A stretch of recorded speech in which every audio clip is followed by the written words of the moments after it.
사도행전 15장 6절에서 11절까지 저와 여러분이 교독을 하도록 하겠습니다. 사도행전 15장 6절에서 11절 말씀입니다.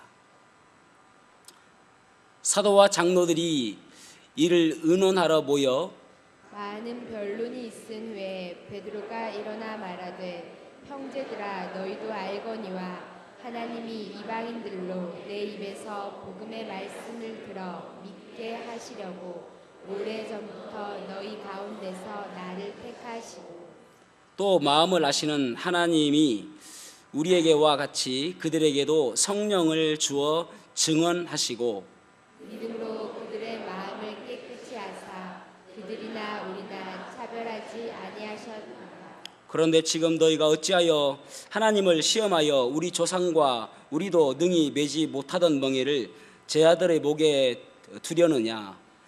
그러나 우리는 그들이 우리와 동일하게 주 예수의 은혜로 구원받는 줄을 믿노라 하니라. 아멘. 착석하시겠습니다. 우리는 얼마나 빨리 달리고 있느냐보다 더 중요한 것이 얼마나 바른 방향으로 가고 있느냐가 중요합니다. 그래서 교회에서 어떤 문제가 생겼을 때에 그 문제를 해결하는 방법도 얼마나 바른 방향으로 바른 기준을 가지고 그 문제를 해결하는가가 중요함을 우리는 잘 알고 있습니다. 아브라함은 약속의 땅 가나안으로 가는 방향으로 그가 인생의 길을 틀었기에 하나님께로부터 축복받는, 그래서 믿음의 조상이라 칭찬받는 사람이 되었고요. 또 조카 롯은 죄악의 도시 소돔과 고모라를 택함으로 인해서 모압과 암몬이라는 불명예스러운 조상이 되었습니다. 그리고 성경에서 보면은 나오미에게 두 며느리가 있었죠. 룻과 그리고 오르바, 이렇게 두 며느리가 있었습니다. 룻은 그가 하나님을 섬기는 나오미를 따라서 하나님을 향하고 시어머니를 향하는 방향으로 틀었기에 그가 다윗의 증조모가 되어지는 그런 축복을 누릴 수가 있었고, 오르바는 모압 지역으로 다시 그의 고향으로 가서 모압 지역으로 감으로 인해서 더 이상 성경에 나오지 않는 무명의 사람이 된 것을 우리가 잘 알고 있습니다. 세리 마태는 세금 걷는 그 일을 중단하고 예수님을 쫓음으로 인해서 예수님께 쓰임받는 제자가 되었는가 하면, 가룟 유다는 은혜, 그 돈의 그 방향을 틀므로 인해서 결국은 주님을 배반하는 그러한 제자가 된 것을 우리가 알 수가 있습니다. 탕자가 세상을 향했을 때는 비참한 인생이었지만은 아버지께로 방향을 틀었을 때에 그 인생은 풍족한 인생이 된 것을 우리는 잘 알고 있죠. 그래서 여러분, 중요한 것은 내가 어느 방향으로 가고 있는지를 점검해 보아야 되는 것입니다. 또 바른 기준을 가지고 지금 잘 설정하면서 가고 있는지를 생각해 보아야 하는 것입니다. 오늘 본문은 바울과 바나바가 이제 1차 전도여행을 마치고 그 파송한 안디옥 교회로 왔을 때에 예루살렘에서 몇 사람이 와서 그들에게 이야기하기를, 이방인들도 구원을 받으려면은 그들이 받았던 할례를 받아야 된다라는 그 교리를 전파함으로 인해서 그것이 잘못된 교리임을 이야기하고, 그래서 이제 모교회였던 예루살렘 교회로 와서 최초로 1차 종교회의가 열리게 되어지는 내용입니다. 사랑하는 성도 여러분, 우리가 어떤 일을 생각할 때 어떤 방향으로 설정할 것인지 오늘 말씀을 통해서 어떤 기준으로 살아야 될지를 보시기를 바랍니다. 오늘 본문의 말씀을 통해서 올바른 방향 설정이라는 제목으로 말씀을 나누겠습니다. 첫째로는 하나님의 뜻을 기준으로 방향을 설정해야 됨을 알 수가 있습니다. 여기 6절과 7절 말씀을 같이 한번 읽어보겠습니다. 시작. 사도와 장로들이 이 일을 의논하러 모여 많은 변론이 있은 후에 베드로가 일어나 말하되, 형제들아, 너희도 알거니와 하나님이 이방인들로 내 입에서 복음의 말씀을 들어 믿게 하시려고 오래전부터 너희 가운데서 나를 택하시고. 아멘. 베드로가 먼저 고백하기를 나를 택하신 이유는 이방인들이 구원받는 것 때문에 나를 택하셨다라고 이야기하며 사도행전 10장에 보면은 참 하나님은 치밀하시고 계획적이십니다. 그러니까 이때까지만 유대인들의 생각은 무엇이냐면은 우리만 선택받은 민족이고 우리만 구원받는 사람들이다라고 생각했습니다. 그런데 베드로에게 어느 날 갑자기 하늘로부터 보자기가 내려왔어요. 그리고 보니까 부정한 음식들로, 레위기에 나오는 부정한 음식들로 가득 차 있는 것입니다. 그런데 여호와의 사자가 그에게 이야기하기를 잡아먹으라라고 이야기하는 것입니다. 아니 하나님, 이게 부정한 것인데요. 그럼 머뭇머뭇거리고 했죠. 그런데 그때에 그 고넬료라는 로마의 백부장이었던 고넬료가 사람을 보내서 우리에게 와서 복음을 전해달라는 그러한 사람들이 온 거예요. 그래서 그들에게 가서 복음을 전했는데 놀랍게도 이방인임에도 불구하고 그들이 복음을 받고 그들과 똑같은 성령을 받음으로 인해서 구원받는 것을 보게 되는 것입니다. 베드로가 거기서 깨진 것이죠. 이 구원은 우리에게만 있는 것이 아니라 이방인들에게도 똑같이 있구나라는 것을 알게 되었습니다. 그리고 나서 이 종교회가 있는 거거든요. 그러니까 먼저 베드로는 그러한 경험을 했기 때문에 이방인들도 구원이 있다라고 이야기하는 것입니다. 그리고 이제 바울과 바나바도 그렇게 고백하죠. 우리가 구브로 섬에 가서 바보의 엘루마라는 마술사가 있는데 그 사람에게 복음 전하니까 그가 구원을 받더라. 그리고 루스드라에 가서 안진뱅이도 일으켰는데 그 예수 그리스도의 능력으로 일으키게 되었다. 그리고 비시디아 안디옥과 이고니온과 루스드라와 그리고 더베에 가서 그곳에 가서 복음을 전했는데 많은 이방인들이 구원을 받게 되었다라고 그렇게 고백하는 것입니다. 그 모든 이야기들을 듣고 있다고 15장 12절에 말씀하고 있죠. 온 무리가 가만히 있어 바나바와 바울이 하나님께서 자기들로 말미암아 이방인 중에서 행하신 표적과 기사에 관하여 말하는 것을 듣더라. 그리고 나서 야고보가 베드로의 설명을 다시 요약해서 이야기합니다. 이방인 중에서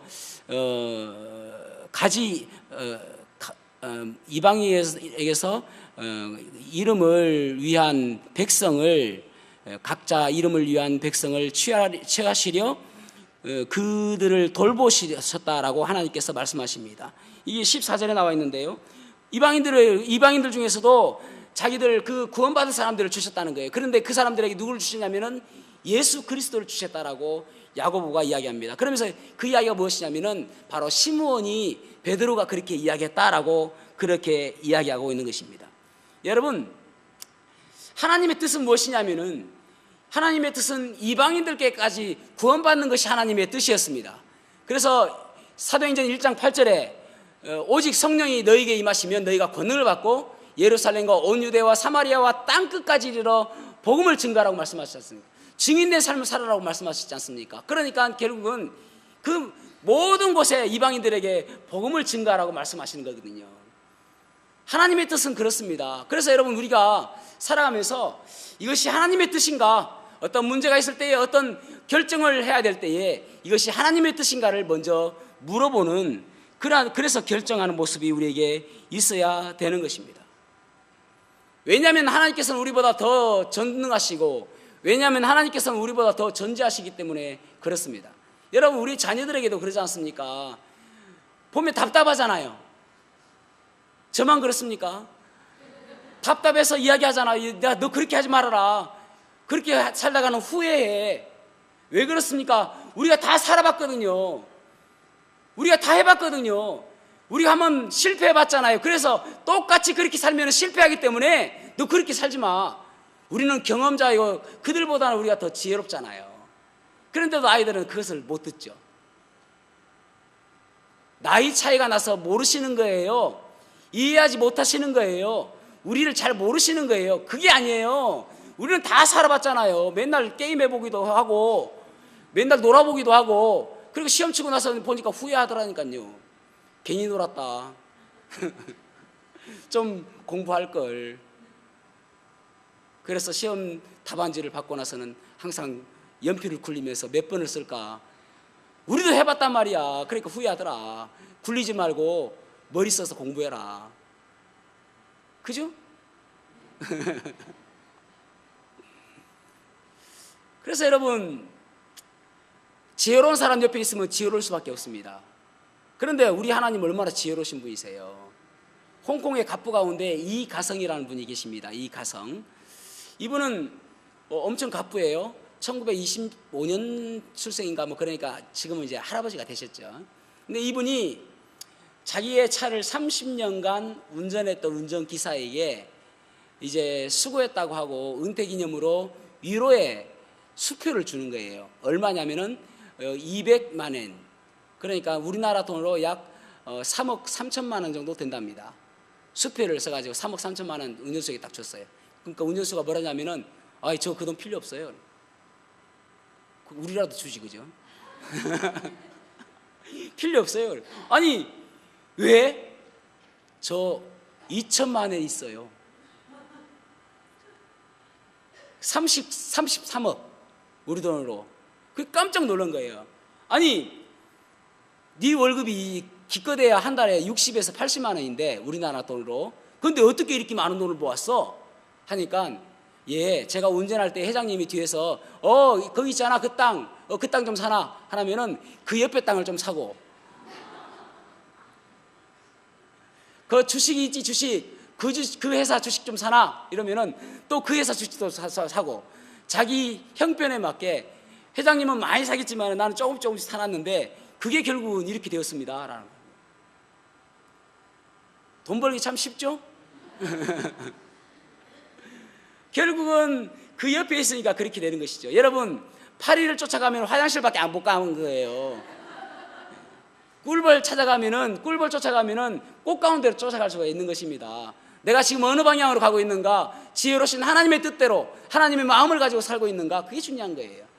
그래서 정말 중요한 것은 우리가 어떤 일을 결정할 때, 교회에서 어떤 일을 결정할 때에, 교회에서 어떤 문제가 생겼을 때에 하나님의 뜻이 맞는가. 우리는 간혹 내 생각이 어떻고, 또 내가 이때까지 어떻게 해왔고, 또 사회적으로는 어떻게 하고, 또 관례상 이렇게 되어지고, 그것이 먼저 우선되어진단 말이에요. 그보다 더 우선되어질 것이 무엇이냐면은 하나님의 마음과 하나님의 뜻이 이것에 맞는가, 이것을 먼저 생각해 보아야 된다는 것입니다.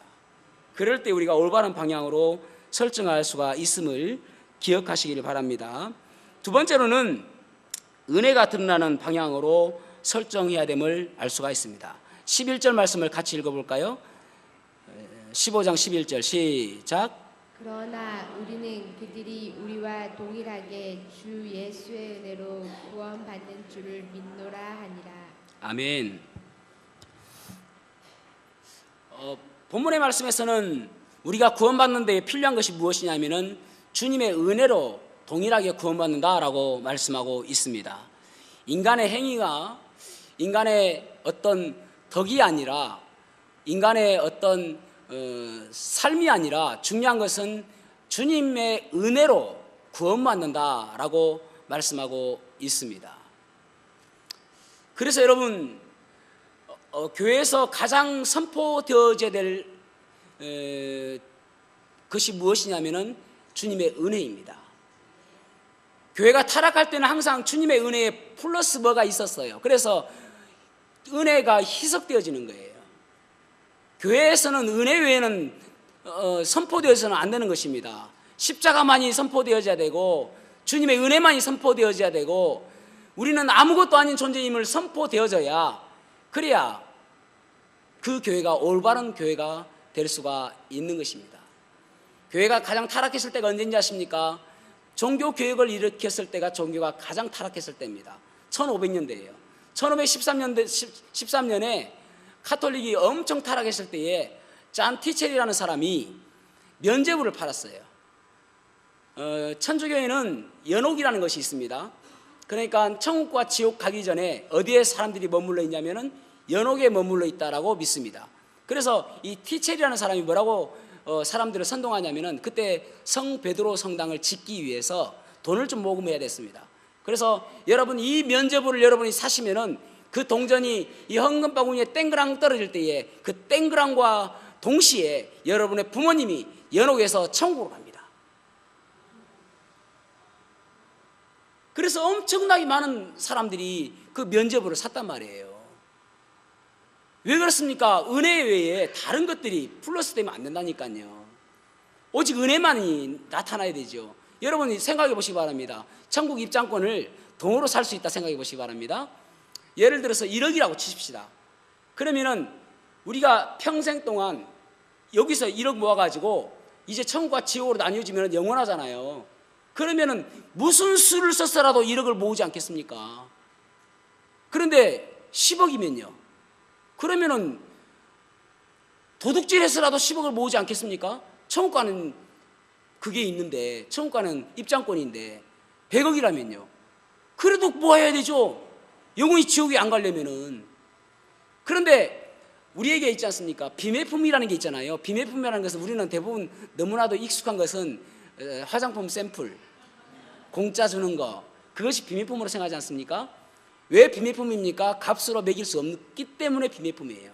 너무 가격이 싸도 비매품이고요, 엄청나게 비싼 것도 비매품이에요. 살 수 없는 것이니까. 그런데 우리는 이 구원에 대해서는 뭔가 내가 해야 되고, 내가 뭔가 교회에 헌금해야 되고, 선한 일 해야 되고, 착한 일 해야 되고, 많은 사람들에게 칭찬받아야 천국 갈 수 있는 것처럼 생각한단 말이에요. 그게 내가 무엇을 살려고 하는 마음이에요. 그게 아니에요.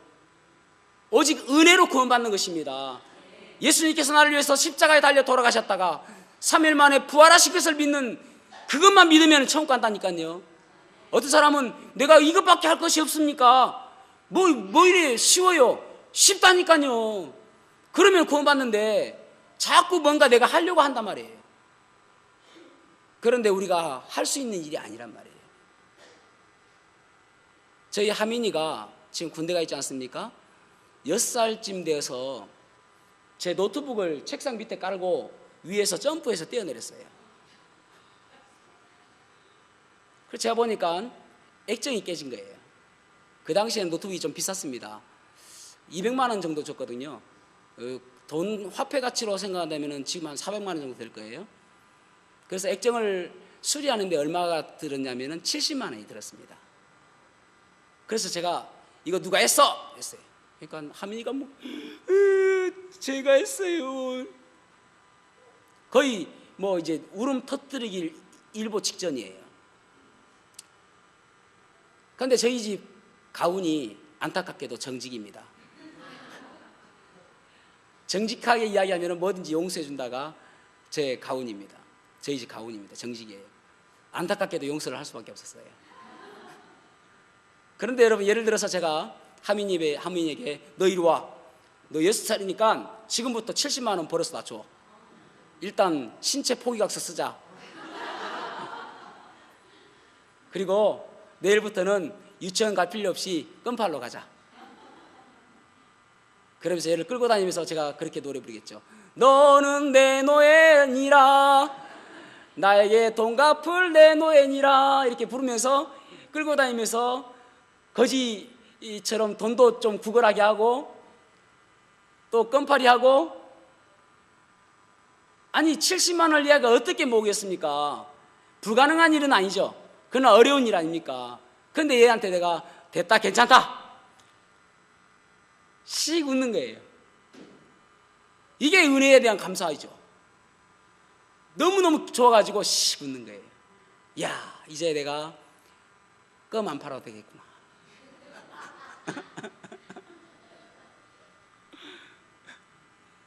예, 그게 은혜입니다. 얘가 10년은 일해야 되지 않겠습니까? 제가 밥값도 받아야 되니까.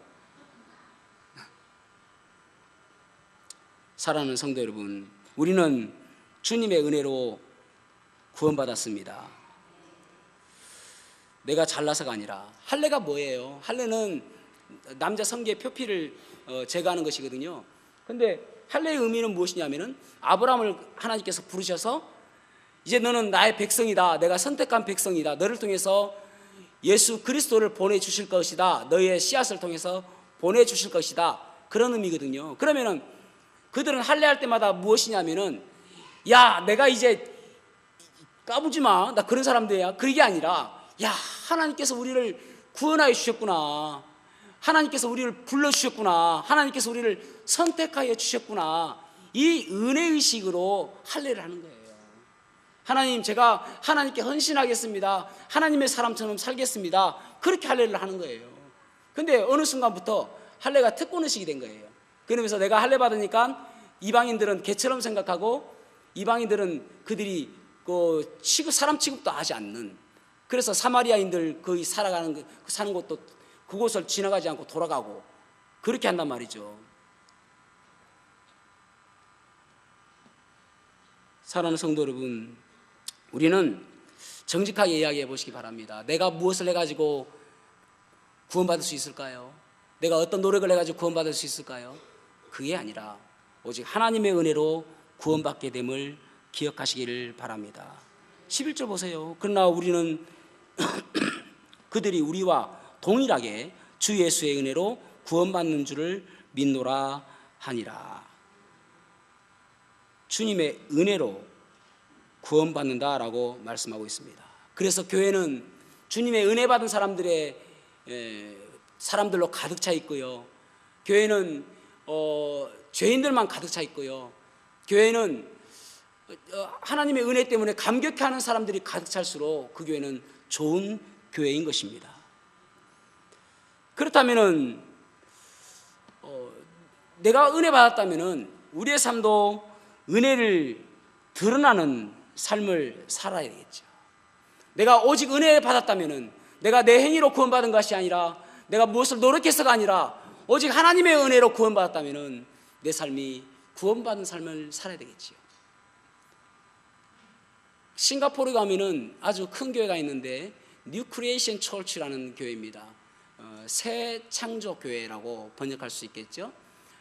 조셉 프린스라는 분이 목사님이신데, 이분이 한 번은 기도하는데 하나님께서 그렇게 이야기하시는 거예요. 너는 왜 은혜를 설교하지 않니? 아니, 하나님, 제가 은혜 설교했죠. 아니야, 너는 은혜도 설교했지만은 율법도 얼마나 많이 설교한지 몰라. 하나님의 은혜만 생각해야지. 그래서 그가 회개하게 되어지고, 그러면서 하나님의 은혜만을 설교하면서, 그러면서 매주마다 주의 만찬하는 거예요. 매주마다 하나님께서 나를 십자가에 예수님을 이 땅에 보내주셔가지고 십자가에 달려 돌아가신 그것을 매주마다 묵상하며 감사하며 그렇게 살아간다는 거예요. 그러면서 지금은요 15,000명. 안 놀라셔도 괜찮죠? 우리는 충분히 할 수 있으니까. 하나님의 은혜가 우리 안에 가득 차야 됩니다. 그래서 그 은혜를 우리가 다른 사람들에게 전달하며 드러내며 살아야 되는 것이죠. 신데렐라를 여러분 잘 아시죠? 신데렐라라는 동화가 있죠. 신데렐라는 화려한 그 무대 뭡니까? 연회복, 잔치에 오는 그 연회복을 입고 드레스를 딱 입고요. 그 다음에 유리구두가 다 신겨져 있고요. 그 다음에 마차가 탁 해가지고 그 무도회장으로 가잖아요. 잔치집으로. 근데 12시만 되면은 이 마차가 호박으로 변하고 이 말들이 생지로 변하고, 그리고 이 화려했던 연회복은 누더기 옷으로 바뀌고 유리구두는 구멍난 신발로 바뀌어지잖아요. 그래서 막 연회장에서 나오면서 나라라라라라 딱 나오는데, 근데 이제 탁 바뀌잖아요, 중간에. 그죠? 근데 여러분, 많은 그리스도인들이 신데렐라 같은 사람들이 있어요. 교회 올 때는 정말 멋있게 보이고 연회복 딱 입고 오는 것처럼 멋있게 보이고, 또 마치 경건한 사람처럼 보이고 하나님의 은혜가 물씬 풍기는 사람처럼 보이는데, 교회 밖에 나가면서는 그냥 12시가 된 거예요. 그래서 옷은 누더기 옷으로 바뀌어버리고 신발은 구멍난 운동화로 바뀌어버리는 거예요. 은혜가 전혀 없는 사람으로 바뀌어버린단 말이에요. 하나님의 은혜를 그렇게 입었음에도 불구하고 하나님의 은혜 생각하면은 미워할 수 있는 사람이 어디 있습니까? 다 사랑할 수밖에 없고 다 안아줄 수밖에 없는 그런 사람들임에도 불구하고 나가면서 그렇게 바뀌는 거예요. 다시 세상 사람들과 똑같은 모습으로 바뀌는 거예요. 그게 바로 신데렐라 같은 사람입니다. 저는 주님 앞에 담대히 이야기할 수 있는 것이 무엇이냐면은, 우리 울산교회 성도님들 제가 미워하는 사람이 한 사람도 없습니다. 예. 물론 조금 더 사랑하고 좀 덜 사랑하는 사람 있을 수 있어요. 그거 어쩔 수 없잖아요. 그죠? 아니 자식들도 그렇지 않습니까? 자식들도 조금 더 사랑하고 좀 덜 사랑하는 자식 있잖아요. 똑같지는 않죠? 예. 그것을 저보고는 뭐라 하시면 안 돼요. 근데 미워하는 사람 없어요. 왜냐하면은 제가 이곳에서 사역하는 것이 너무나도 은혜거든요. 하나님의 은혜로 사역하고, 여러분들이 정말 저를 잘 배려해 주시고, 저를 편하게 해주시고, 저를 사역 잘할 수 있도록 도와주시고, 또 저를 위해서 기도해 주시고, 그러니까 얼마나 감사해요. 저는 이런 마음이 제가 뭡니까 은퇴할 때까지 똑같을 것 같아요. 진짜 감사합니다. 저는 여러분들을 업고 다니라고 하면 업고 다닐 수도 있을 것 같아요. 몸무게 좀 빼시고. 예. 하나님의 은혜 가운데 은혜를 드러내는 그러한 삶을 사시기를 바랍니다. 그래서 어떤 것들을 결정할 때에 이것이 하나님의 은혜가 있는가, 내 생각이 아니라 하나님의 은혜가 있는가, 그렇게 결정을 하셔야 됩니다. 마지막으로 세 번째로는 말씀을 기준으로 방향을 설정해야 됨을 알 수가 있습니다. 자, 오늘 본문 15장 15절에서 18절 말씀을 같이 한번 읽어보겠습니다. 15장 15절에서 18절 시작. 선지자들의 말씀이 이와 일치하도다 기록된 바 이후에 내가 돌아와서 다윗의 무너진 장막을 다시 지으며 또 그 허물어진 것을 다시 지어 일으키리니 이는 그 남은 사람들과 내 이름으로 일컬음을 받는 모든 이방인들로 주를 찾게 하려 함이라 하셨으니 즉 예로부터 이것을 알게 하시는 주의 말씀이라 함과 같으니라. 아멘. 오늘 본문의 말씀을 그 당시 예수님의 동생이었던 야고보가 예루살렘 감독이었거든요. 목사님이었습니다. 이 야고보가 아모스 9장 11절에서 12절 말씀을 근거로 정리를 하는 것을 보게 되집니다. 주님께서 후에 돌아와서 다윗의 무너진 장막을 다시 지으며 퇴락한 것을 다시 지어 일으킨다는 그런 말씀을 하고 있습니다. 다시 말해서 이 다윗의 장막, 이 성전이죠. 성전인데 결국은 우리 교회를 이야기하는 것이거든요. 이 교회가 이방인들로 인해서 다시 세워진다, 그런 이야기를 아모스를 통해서 말씀하고 있는 것입니다. 여러분, 우리의 신앙의 그 삶의 영역에서 가장 중요한 것이 무엇이냐면은 말씀이죠. 성경 말씀이 무엇라고 말씀하시는지, 그것은 내 생각과 다를 수 있습니다. 하나님께서 뭐라고 말씀하시는지. 그래서 찬양 가사처럼 주님 말씀하시면 내가 나아가리라, 주님 뜻이 아니면 내가 멈춰서리라, 나의 가고 서는 것 주님 뜻에 있으니 오 주님 나를 이끄소서라고 찬양하는 것처럼 우리가 주님 말씀대로, 성경 말씀대로 살아가는 모습이 되어야 되는 것이죠. 주님 말씀이 내 삶의 행동에 있어서 기준이 되어야 된다는 것입니다. 우리는 너무나도 내 생각대로 살아가잖아요. 나처럼 내 생각대로 내가 맞는 것처럼 그렇게 살아간단 말이에요. 다니엘서 우리가 요즘에 큐티하고 있지 않습니까? 다니엘서 5장에 보면은 벨사살 왕이 나옵니다. 그리고 4장에 가면은 느부갓네살이 나옵니다. 근데 이제 벨사살이, 느부갓네살과 벨사살의 특징은 무엇이냐면은 느부갓네살은